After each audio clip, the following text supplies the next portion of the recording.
আজকে আমি প্রীতমের হয়ে কিছু কথা বলতে আসলাম।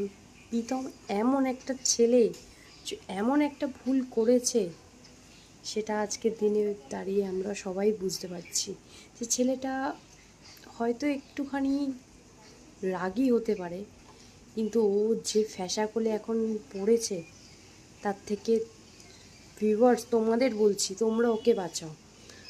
আজকে ভিউয়ার্স হয়ে বলছি যে সঙ্গীতা ম্যাডাম এটা কি করছে? একটা ছেলেকেই শুধু এভাবে শাস্তি দিচ্ছে?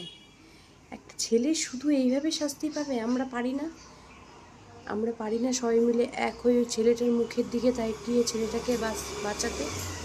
আমরা চেষ্টা করব যে ছেলেটা বাঁচুক।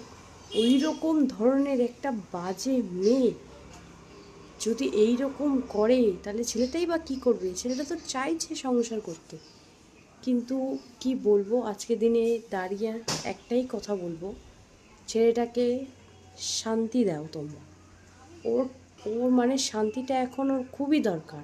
আর সবাই মিলে সঙ্গীতাদির কাছে একটাই রিকোয়েস্ট, ওকে ও ভিডিও করুক।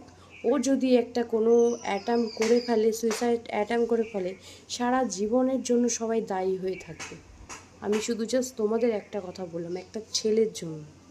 মেয়েদের সিম্প্যাথি নিতে নিতে হয়ে গেছে, একটা ছেলেও কিন্তু